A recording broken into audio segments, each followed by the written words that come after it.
Hi, this is Pastor Ralph, and I'm just back from Mongolia, just back long enough that the jet lag is actually wearing off. And it's so amazing going to Mongolia. Things are just changing there so very rapidly. The first thing that I noticed as we left the airport was the amount of traffic.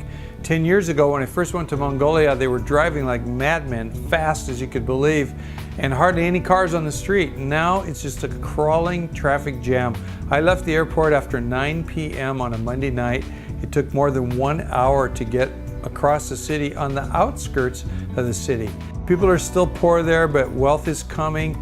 It's even to the point where some of the pastors now own cars. They're used cars, but they own cars. When I first went to Mongolia, only one pastor that I knew out of 25 at the time even owned a car. And so things are changing quite a bit.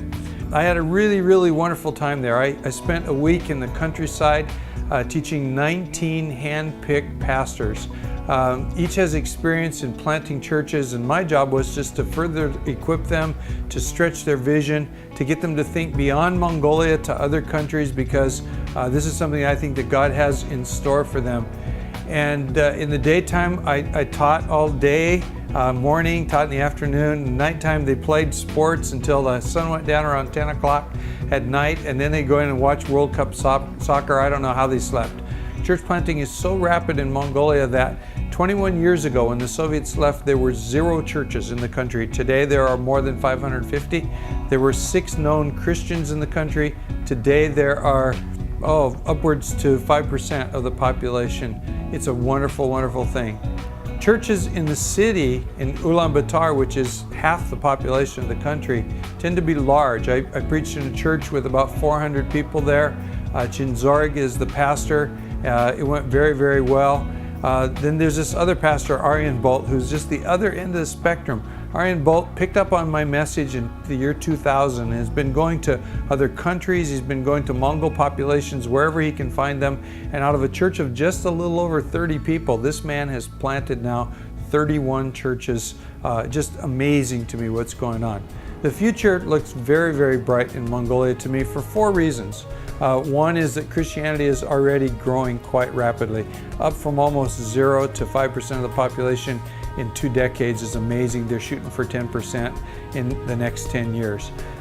Secondly, there are many young men, very young men, which ensures the future of the church.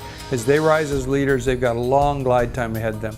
The third thing that's really good about Mongolia in the future is that they've just discovered gold, copper, oil, and zinc. I read of one British company that's going to pour $10 billion into that country. So this is going to give them the resources that they need to become a missionary sending nation instead of a missionary receiving nation. The fourth thing that I saw is the Genghis Khan statue. It's the largest statue in the world. It's made out of stainless steel. It's taller than the Statue of Liberty, and it's a symbol of the national pride that's being built back into these people who've been under the rule of the Soviets for so long that they were just beaten into submission, and they're beginning to realize that they have power and they have ability, and with the Lord's power and strength, they can go out and do wonderful things in Jesus' name. So to me, the future looks really bright in Mongolia. And I just want to take time at this time to say thank you to all of you who just put up with me traveling so much as I do. Our church is multiplying itself around the world. We truly are a global local church.